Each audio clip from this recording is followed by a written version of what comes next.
This is Chapter 7 of J.R.R. Tolkien's The Hobbit.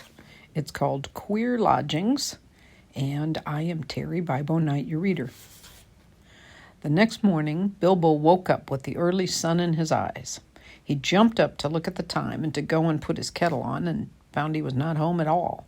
So he sat down and wished in vain for a wash and a brush.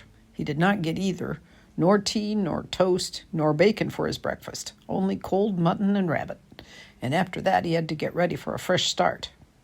This time he was allowed to climb onto an eagle's back and cling between his wings. The air rushed over him, and he shut his eyes. The dwarves were crying farewells and promising to repay the Lord of the Eagles if ever they could, as off rose 15 great birds from the mountain's side.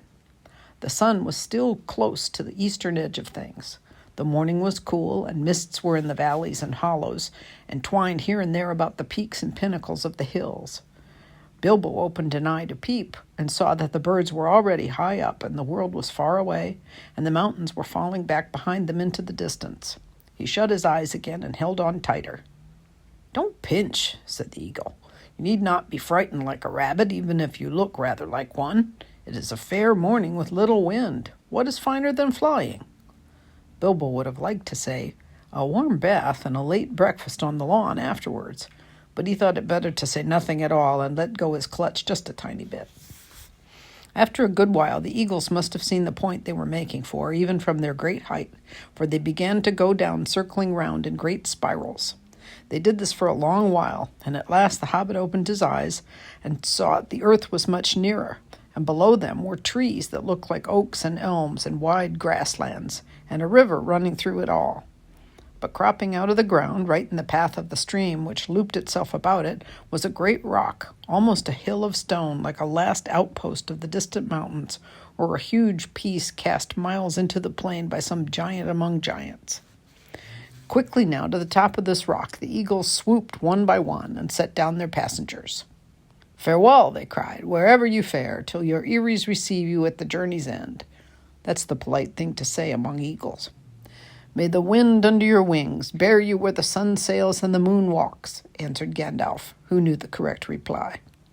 And so they parted. And though the lords of the eagles became in after days the king of all birds, and wore a golden crown, and his 15 chieftains golden collars made of the gold that the dwarves gave them, Bilbo never saw them again, except high and far off in the battle of 5 armies. But that comes in at the end of this tale, so we will say no more about it just now. There was a flat space on the top of the hill of stone, and a well-worn path with many steps leading down to the river, across which a ford of huge flat stones led to the grassland beyond the stream.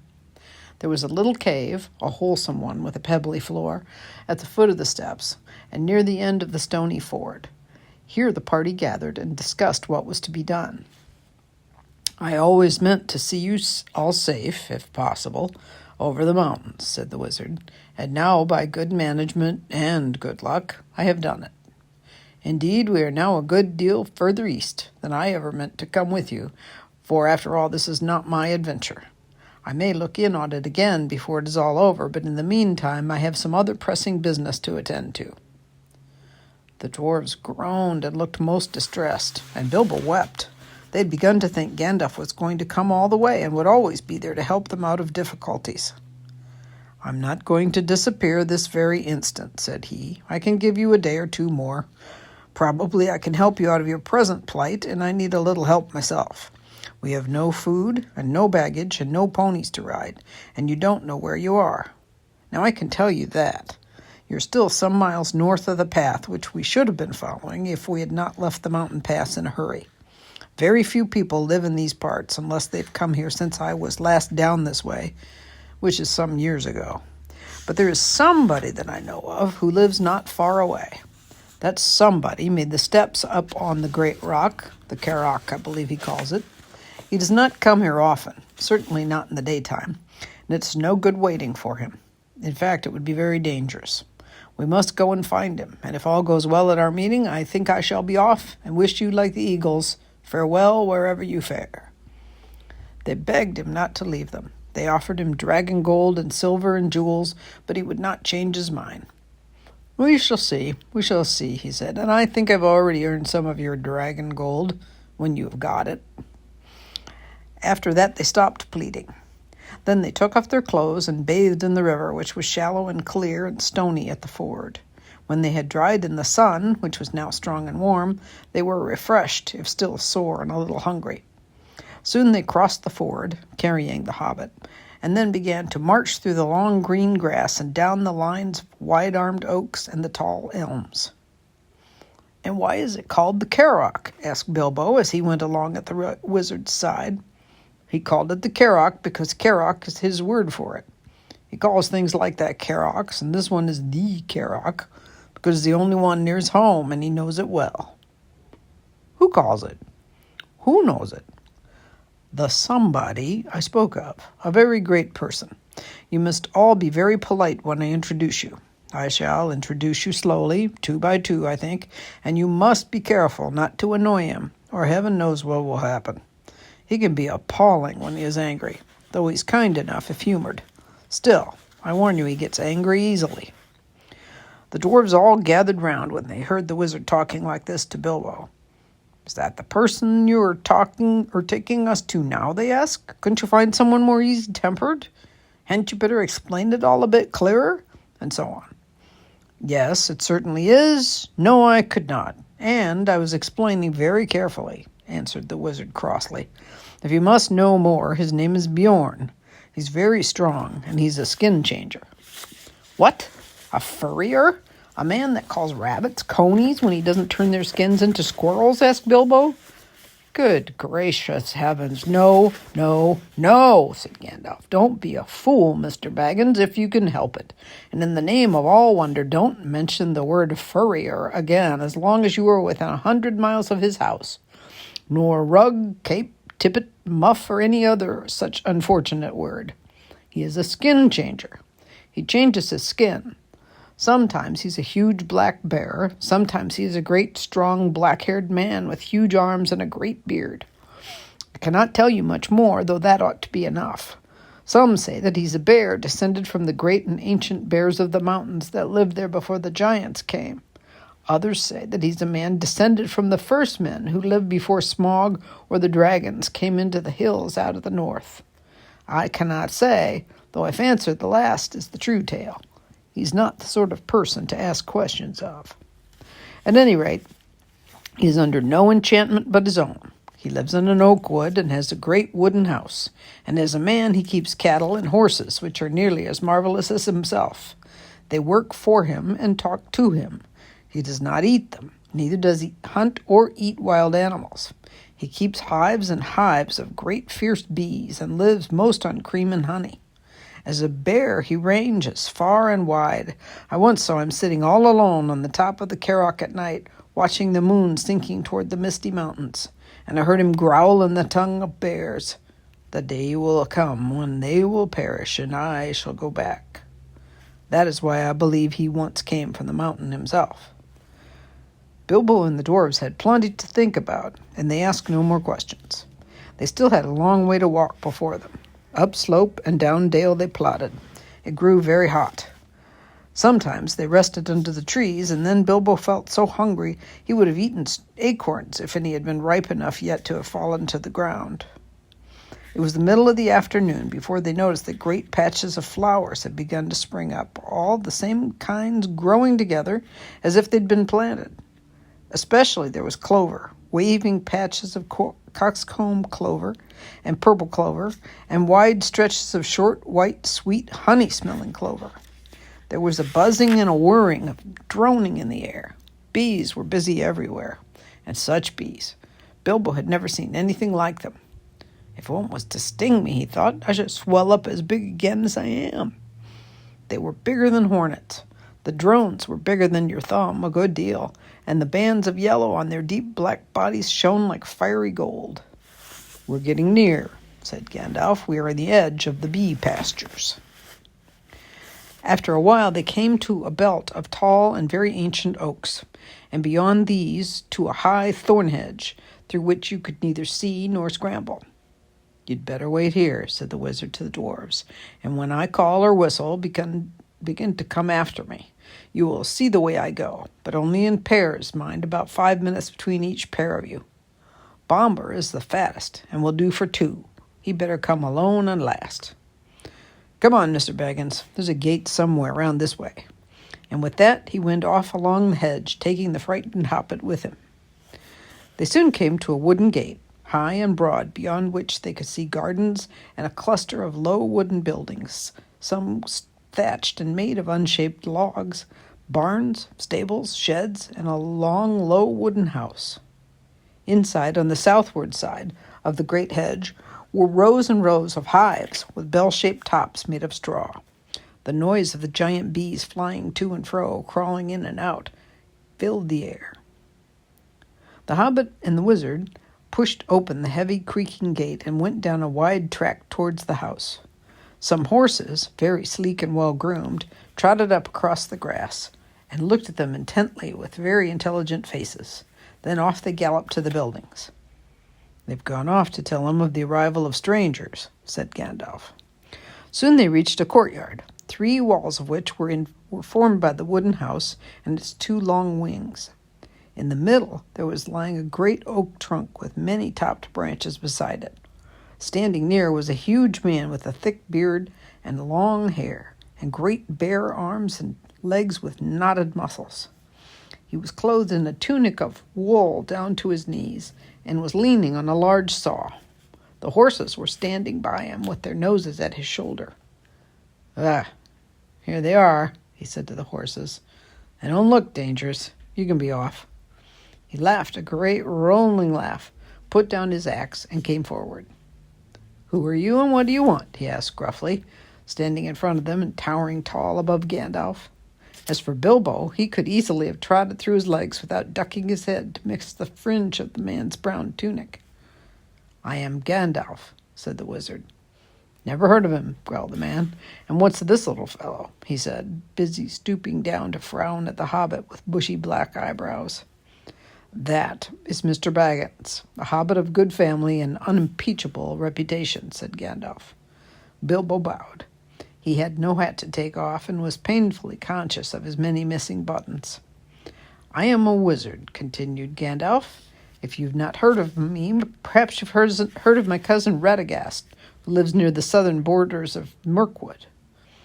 "Yes, not a bad fellow as far as wizards go. I believe I used to see him now and again," said Beorn. "Well, now, I need to know who you are, or who you say you are. What do you want?"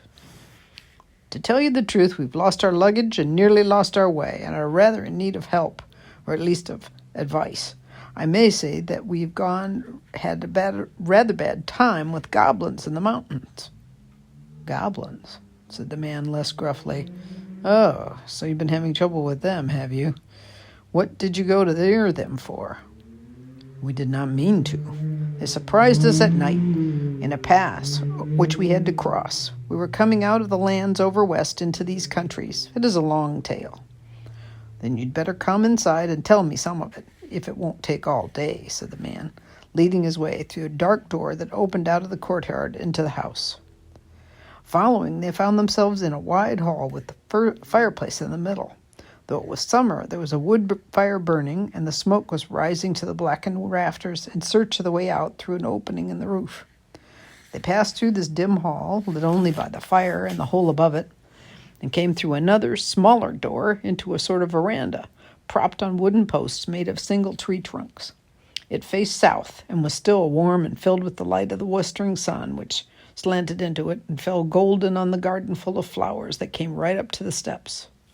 Here they sat on wooden benches, while Gandalf began his tale, and Bilbo swung his dangling legs and looked at the flowers in the garden, wondering what their names could be, as he had never seen half of them before. "I was coming over the mountains with a friend or two," said the wizard. "Or two?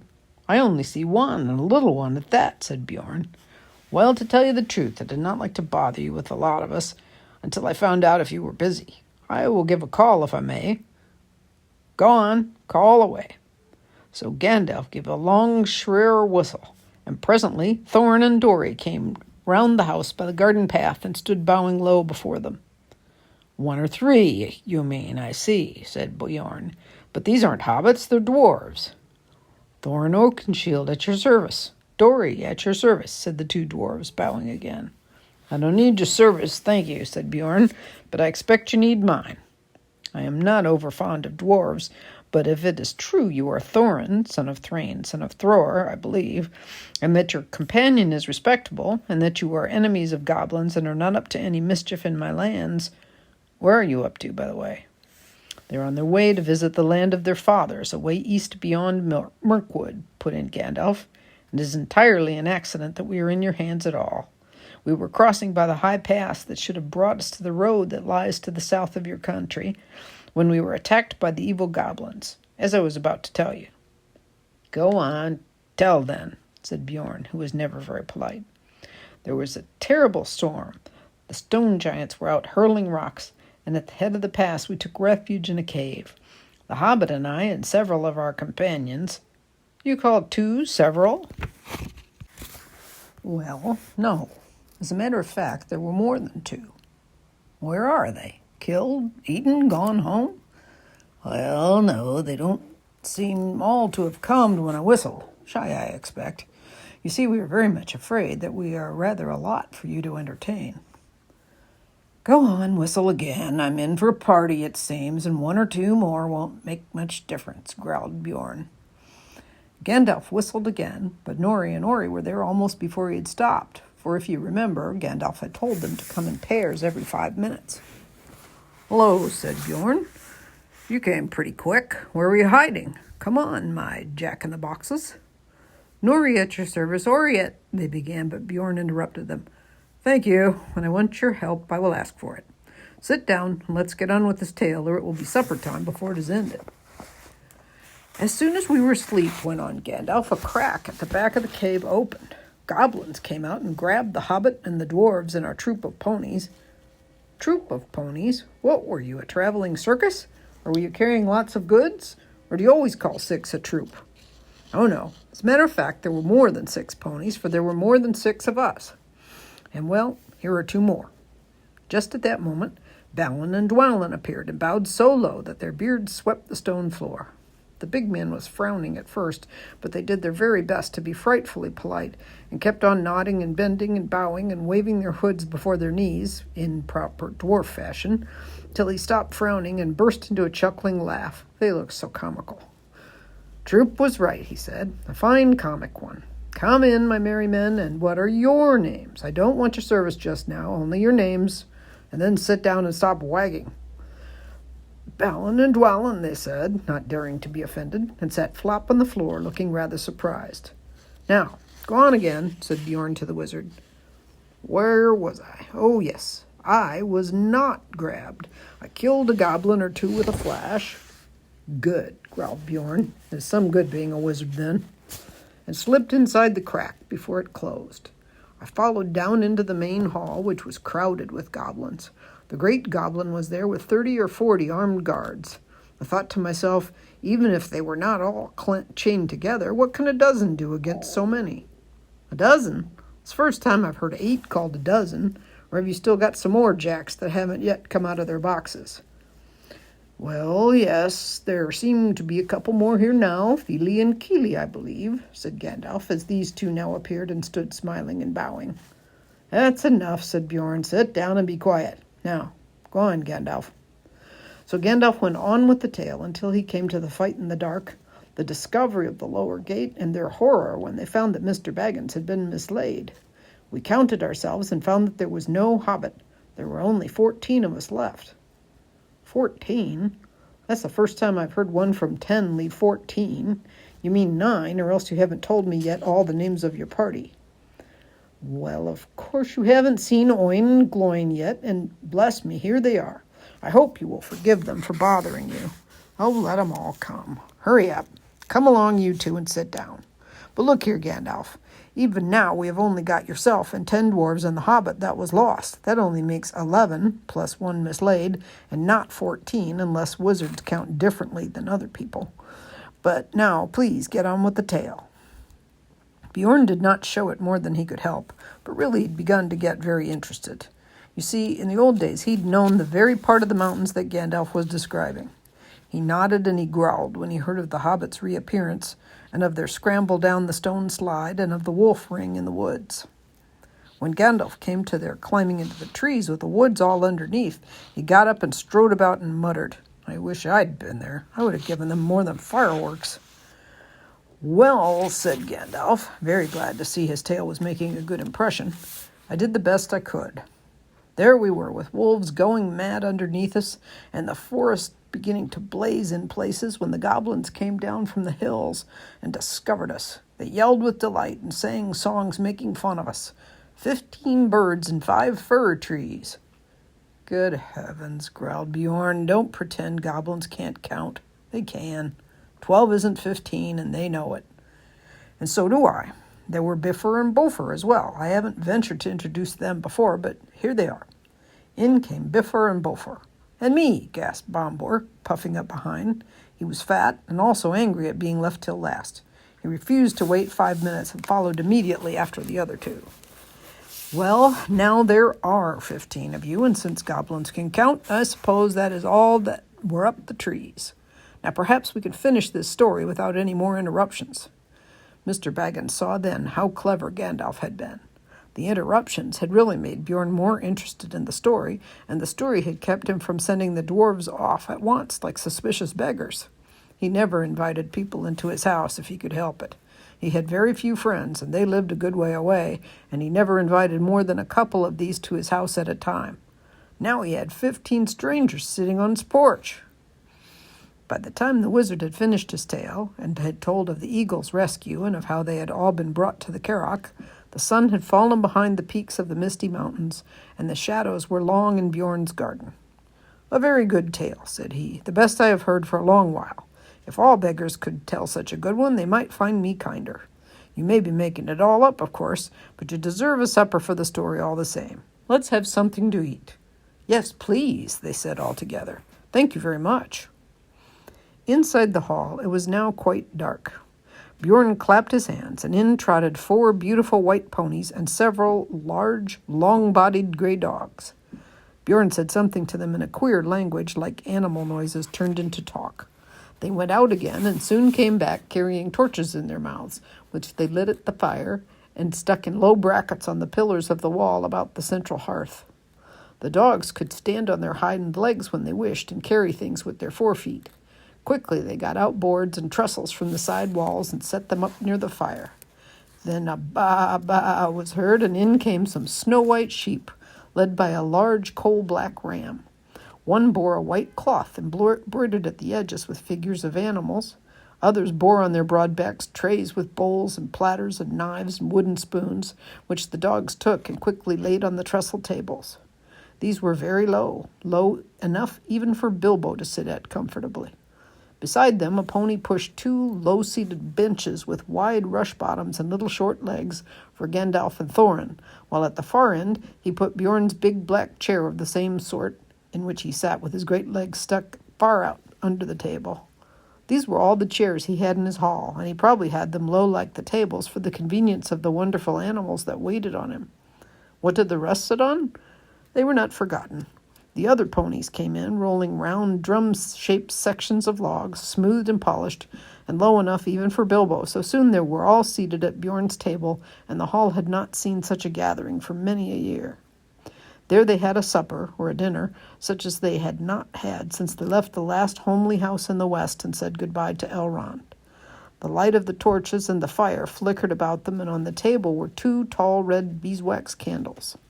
All the time they ate, Beorn, in his deep rolling voice, told tales of the wild lands on this side of the mountains, and especially of the dark and dangerous wood that lay outstretched far to the north and south, a day's ride before them, barring their way to the east, the terrible forest of Mirkwood. The dwarves listened and shook their beards, for they knew that they must soon venture into that forest, and that after the mountains it was the worst of the perils they had to pass before they came to the dragon's stronghold. When dinner was over, they began to tell tales of their own, but Beorn seemed to be growing drowsy and paid little heed to them. They spoke most of gold and silver and jewels and the making of things by smithcraft, and Beorn did not appear to care for such things. There were no things of gold or silver in his hall, and few save the knives were made of metal at all. They sat at the table with their wooden drinking bowls filled with mead. The dark night came on outside. The fires in the middle of the hall were built with fresh logs, and the torches were put out, and still they sat in the light of the dancing flames, with the pillars of the house standing tall behind them and dark at the top like trees of the forest. Whether it was magic or not, it seemed to Bilbo that he heard a sound like wind in the branches stirring in the rafter, and the hoot of owls. Soon he began to nod with sleep, and the voices seemed to grow far away until he woke with a start. The great door had creaked and slammed. Beorn was gone. The dwarves were sitting cross-legged on the floor around the fire, and presently they began to sing. Some of the verses were like this, but there were many more, and their singing went on for a long while. The wind was on the weathered heath, but in the forest stirred no leaf. Their shadows lay by night and day, and dark things silent crept beneath. The wind came down from mountains cold, and like a tide it roared and rolled. The branches groaned, the forest moaned, and leaves were laid upon the mold. The wind went on from west to east, all movement in the forest ceased, but shrill and harsh across the marsh its whistling voices were released. The grasses hissed, their tassels bent, the reeds were rattling, on it went. O'er shaken pool under heaven's cool, where racing clouds were torn and rent. It passed the lonely mountains bare, and swept above the dragon's lair. There black and dark lay boulders stark, and flying smoke was in the air. It left the world and took its flight over the wide seas of the night. The moon set sail upon the gale, and stars were fanned to leaping light. Bilbo began to nod again. Suddenly up stood Gandalf. "It is time for us to sleep," he said. "For us, but not, I think, for Beorn. In this hall we can rest sound and safe, but I warn you all not to forget what Beorn said before he left us. You must not stray outside until the sun is up, on your peril." Bilbo found that beds had already been laid at the side of the hall on a sort of raised platform between the pillars and the outer wall. For him there was a little mattress of straw and woolen blankets. He struggled into them very gladly, summertime though it was. The fire burned low, and he fell asleep. Yet in the night he woke. The fire had now sunk to a few embers. The dwarves and Gandalf were all asleep, to judge by their breathing. A splash of white on the floor came from the high moon, which was peering down through the smoke hole in the roof. There was a growling sound outside, and a noise as of some great animal scuffling at the door. Bilbo wondered what it was, and whether it could be Beorn in enchanted shape, and if he would come in as a bear and kill them. He dived under the blankets and hid his head, and fell asleep again, at last, in spite of his fears. It was full morning when he awoke. One of the dwarves had fallen over him in the shadows where he lay, and had rolled down with a bump from the platform onto the floor. It was Beaufort, and he was grumbling about it when Bilbo opened his eyes. "Get up, lazy bones," he said, "or there will be no breakfast left for you." Up jumped Bilbo. "Breakfast," he cried. "Where's breakfast?" "Mostly inside us," answered the other dwarves, who were moving about the hall, "but what is left is out on the veranda. We've been about looking for Beorn ever since the sun got up, but there's no sign of him anywhere, though we found breakfast laid as soon as we went out." "Where's Gandalf?" asked Bilbo, moving off to find something to eat as quick as he could. "Oh, out and about somewhere," they told him, but he saw no sign of the wizard all that day until the evening. Just before sunset, he walked into the hall where the Hobbit and the dwarves were having supper, waited on by Beorn's wonderful animals as they had been all day. Of Beorn they had seen and heard nothing since the night before, and they were getting puzzled. "Where is our host, and where have you been all day yourself?" they all cried. "One question at a time, and none till after supper. I haven't had a bite since breakfast." At last Gandalf pushed away his plate and jug. He'd eaten 2 whole loaves, with masses of butter and honey and clotted cream, and drunk at least a quart of mead, and he took out his pipe. "I will answer the second question first," he said, "but bless me, this is a splendid place for smoke rings." Indeed, for a long time they could get nothing more out of him. He was so busy sending smoke rings dodging around the pillars of the hall, changing them into all sorts of different shapes and colors, and setting them at last chasing one another out of the hole in the roof. They must have looked very queer from outside, popping out into the air one after another, green, blue, red, silver gray, yellow, white, big ones, little ones, little ones dodging through big ones and joining into figure eights and going off like a flock of birds into the distance. "I have been picking out bear tracks," he said at last. "There must have been a regular bears' meeting outside here last night. I soon saw that Beorn could not have made them all. There were far too many of them, and they were of various sizes, too. I should say there were little bears, large bears, ordinary bears, and gigantic big bears, all dancing outside from dark to nearly dawn. They came from almost every direction except from the west over the river, from the mountains. In that direction only one set of footprints led, none coming, only ones going away from there. I followed these as far as the Carrock. There they disappeared into the river, but the water was too deep and strong beyond the rock for me to cross. It is easy enough, as you remember, to get from this bank to the Carrock by the ford, but on the other side is a cliff standing up from a swirling channel.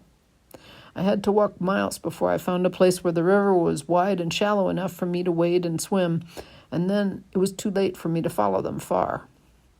They went straight off in the direction of the pine woods on the east side of the Misty Mountains, where we had our pleasant little party with the wargs the night before last. And now I think I have answered your first question, too," ended Gandalf, and he sat a long while silent. Bilbo thought he knew what the wizard meant. "What shall we do," he cried, "if he leads all the wargs and the goblins down here? We shall all be caught and killed. I thought you said he was not a friend of theirs." "So I did, and don't be silly. You'd better go to bed. Your wits are sleepy."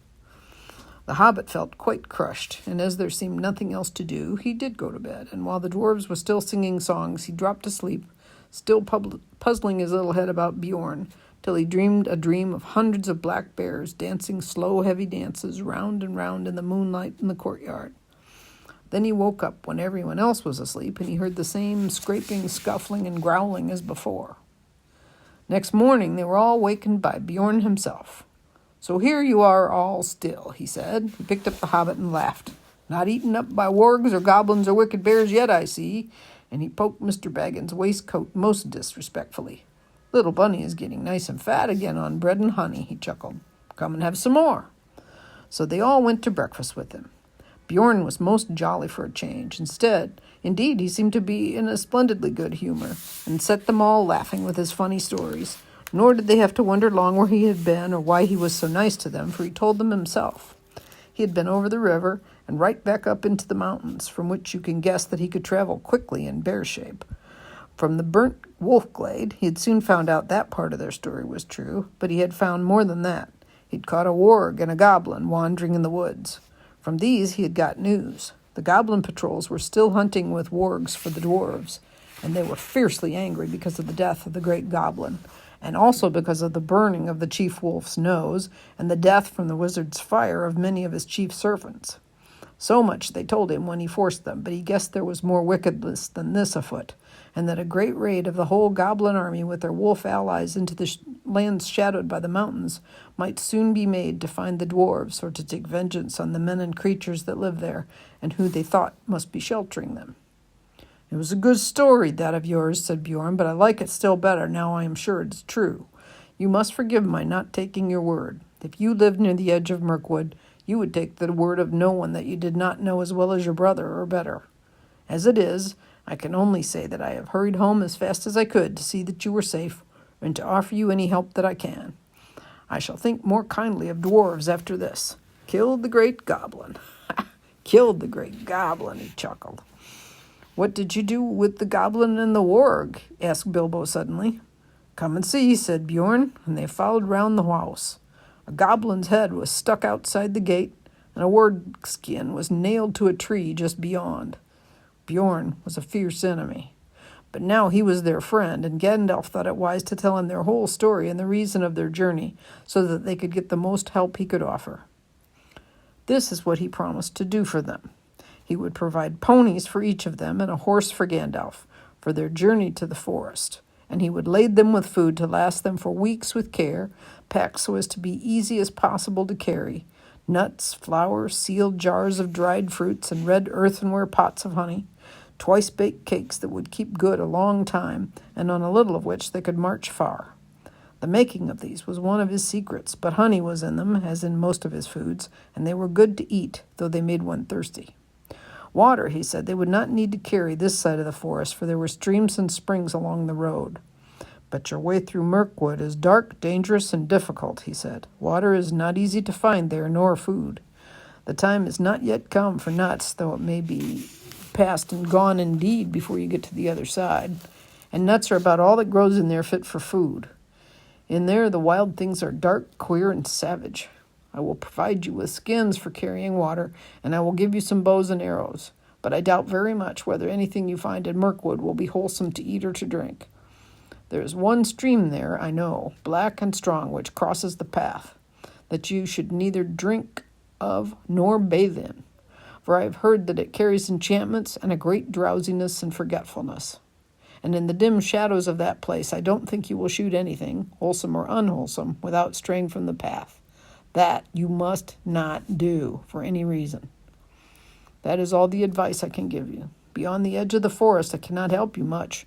You must depend on your luck and your courage and the food I send with you. At the gate of the forest I must ask you to send back my horse and my ponies. But I wish you all speed, and my house is open to you if ever you come back this way again. They thanked him, of course, with many bows and sweepings of their hoods, and with many an at your service, O master of the wide wooden halls. But their spirits sank at his grave words, and they all felt that the adventure was far more dangerous than they had thought. While all the time, even if they passed all the perils of the road, the dragon was waiting at the end. All that morning they were busy with preparations. Soon after midday they ate with Beorn for the last time, and after the meal they mounted the steeds he was lending them, and bidding him many farewells, they rode off through his gate at a good pace. As soon as they left his high hedges at the east of the fenced lands, they turned north and then bore to the northwest. By his advice, they were no longer making for the main forest road to the south of his land. Had they followed the pass, their path would have led them down a stream from the mountains that joined the great river miles south of the Carrock. At that point, there was a deep ford which they might have passed if they had still had their ponies, and beyond that a track led to the skirts of the wood and to the entrance of the old forest road. But Beorn had warned them that that way was now often used by the goblins, while the forest road itself, he had heard, was overgrown and disused at the eastern end, and led to impassable marshes where the paths had long been lost. Its eastern opening had also always been far to the south of the lonely mountain, and would have left them still with a long distance and difficult northward march when they got to the other side. North of the Carrock, the edge of Mirkwood grew closer to the borders of the great river, and through here the mountains too drew down nearer. Beorn advised them to take this way, for at a place a few days' ride due north of the Carrock was the gate of a little-known pathway through Mirkwood that led almost straight toward the lonely mountain. The goblins, Beorn had said, will not dare to cross the great river for 100 miles north of the Carrock, nor to come near my house. It is well protected at night, but I should ride fast. For if they make their raid soon, they will cross the river to the south and scour all the edge of the forest so as to cut you off, and wargs run swifter than ponies. Still, you are safer going north, even though you seem to be going back nearer to their strongholds, for that is what they will least expect, and they will have the longer ride to catch you. Be off now, quick as you can. That is why they were now riding in silence, galloping wherever the ground was grassy and smooth, with mountains dark on their left, and in the distance the line of the river with its trees drawing ever closer. The sun had only just turned west when they started, and till evening it lay golden on the land about them. It was difficult to think of pursuing goblins behind, and when they'd put many miles between them and Beorn's house, they began to talk and to sing again, and to forget the dark forest path that lay in front. But in the evening, when the dusk came on, and the peaks of the mountains glowered against the sunset, they made a camp and set a guard, and most of them slept uneasily with dreams in which there came the howl of hunting wolves and the hot cries of goblins. Still, the next morning dawned bright and fair again. There was an autumn-like mist white upon the ground, and the air was chill, but soon the sun rose red in the east and the mists vanished, and while the shadows were long, they were off again. So they rode now for 2 more days, and all the while they saw nothing save grass and flowers and birds and scattered trees, and occasionally small herds of red deer browsing or sitting at noon in the shade. Sometimes Bilbo saw the horns of the harts sticking up out of the long grass, and at first he thought they were the dead branches of trees. That third evening they were so eager to press on, for Beorn had said that they should reach the forest gate early on the fourth day, that they rode still forward after dusk and into the night beneath the moon. As the light faded, Bilbo thought he saw away to the right, or to the left, the shadowy form of a great bear prowling along in the same direction. But if he dared mention it to Gandalf, the wizard only said, "Hush, take no notice." Next day they started before dawn, though their night had been short. As soon as it was light, they could see the forest coming as it were to meet them, or waiting for them like a black and frowning wall before them. The land began to slope up, and it seemed to the hobbit that a silence began to draw in upon them. Birds began to sing less. There were no more deer, not even rabbits were to be seen. By the afternoon they had reached the eaves of Mirkwood, and were resting almost beneath the great overhanging boughs of its outer trees. Their trunks were huge and gnarled, their branches twisted, their leaves were dark and long. Ivy grew on them and trailed along the ground. "Well, here is Mirkwood," said Gandalf, "the greatest of the forests of the northern world. I hope you like the look of it. Now you must send back these excellent ponies you have borrowed." The dwarves were inclined to grumble at this, but the wizard told them they were fools. "Beorn is not as far off as you seem to think, and you'd better keep your promises anyway, for he is a bad enemy. Mr. Baggins' eyes are sharper than yours, if you have not seen each night after dark a great bear going along with us or sitting far off in the moon watching our camps. Not only to guard you and guide you, but to keep an eye on the ponies too. Beorn may be your friend, but he loves his animals as his children. You do not guess what kindness he has shown you in letting dwarves ride them so far and so fast, nor what would happen to you if you tried to take them into the forest." "What about the horse, then?" said Thorin. "You don't mention sending that back." "I don't, because I'm not sending it." "What about your promise, then?" "I will look after that. I'm not sending the horse back. I am riding it." Then they knew that Gandalf was going to leave them at the very edge of Mirkwood, and they were in despair. But nothing they could say would change his mind. "Now we had this all out before when we landed on the Carrock," he said. "It is no use arguing. I have, as I told you, some pressing business away south, and I am already late through bothering with you people. We may meet again before all is over, and then again, of course, we may not. That depends on your luck and on your courage and sense, and I am sending Mr. Baggins with you. I've told you before, he has more about him than you can guess, and you will find that out before long. So cheer up, Bilbo, and don't look so glum. Cheer up, Thorn and Company. This is your expedition, after all. Think of the treasure at the end and forget the forest and the dragon, at any rate until tomorrow morning." When tomorrow morning came, he still said the same. So now there was nothing left to do but to fill their water skins at a clear spring they found close to the forest gate and unpack the ponies. They distributed the packages as fairly as they could, though Bilbo thought his lot was wearisomely heavy and did not at all like the idea of trudging for miles and miles with all that on his back. "Don't you worry," said Thorin. "It will get lighter all too soon. Before long, I expect we shall all wish our packs heavier when the food begins to run short." Then at last they said goodbye to their ponies and turned their heads for home. Off they trotted gaily, seeming very glad to put their tails toward the shadow of Mirkwood. As they went away, Bilbo could have sworn that a thing like a bear left the shadow of the trees and shambled off quickly after them. Now Gandalf, too, said farewell. Bilbo sat on the ground, feeling very unhappy and wishing he was beside the wizard on his tall horse. He had gone just inside the forest after breakfast, a very poor one, and it had seemed as dark in there in the morning as at night, and very secret. A sort of watching and waiting feeling, he said to himself. "Goodbye," said Gandalf to Thorin, "and goodbye to you all. Goodbye. Straight through the forest is your way now. Don't stray off the track. If you do, it is 1,000 to 1 you will ever find it again and never get out of Mirkwood. And there I don't suppose I or anyone else will ever see you again." "Do we really have to go through?" groaned the hobbit. "Yes, you do," said the wizard, "and if you want to get to the other side, you must either go through or give up your quest. And I am not going to allow you to back out now, Mr. Baggins. I'm ashamed of you for thinking of it. You've got to look after all these dwarves for me." He laughed. "No," said Bilbo, "I didn't mean that. I meant, is there no way around?" "Well, there is, if you care to go 200 miles or so out of your way north and twice that south. but you wouldn't get a safe path even then. There are no safe paths in this part of the world. Remember, you are over the edge of the wild now and in for all sorts of fun wherever you go. Before you could get round Mirkwood in the north, you'd be right among the slopes of the Grey Mountains, and they are simply stiff with goblins, hobgoblins, and orcs of the worst description. Before you could get rounded in the south, you'd get into the land of the necromancer, and even you, Bilbo, wouldn't need me to tell you stories of that black sorcerer. I don't advise you to go anywhere near the places overlooked by the Dark Tower. Stick to the forest track, keep your spirits up, hope for the best, and with a tremendous slice of luck, you may come out one day and see the long marshes lying below you, and beyond them, high in the east, the lonely mountain where dear old Smaug lives. Though I hope he's not expecting you. Very comforting you are, to be sure, growled Thorin. Goodbye. If you won't come with us, you'd better get off without any more talk.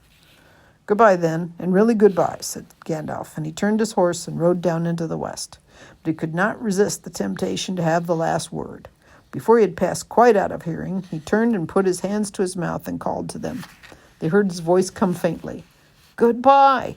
Be good, take care of yourselves, and don't leave the path. Then he galloped away and was soon lost to sight.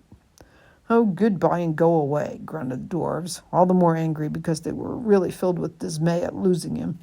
Now began the most dangerous part of all the journey.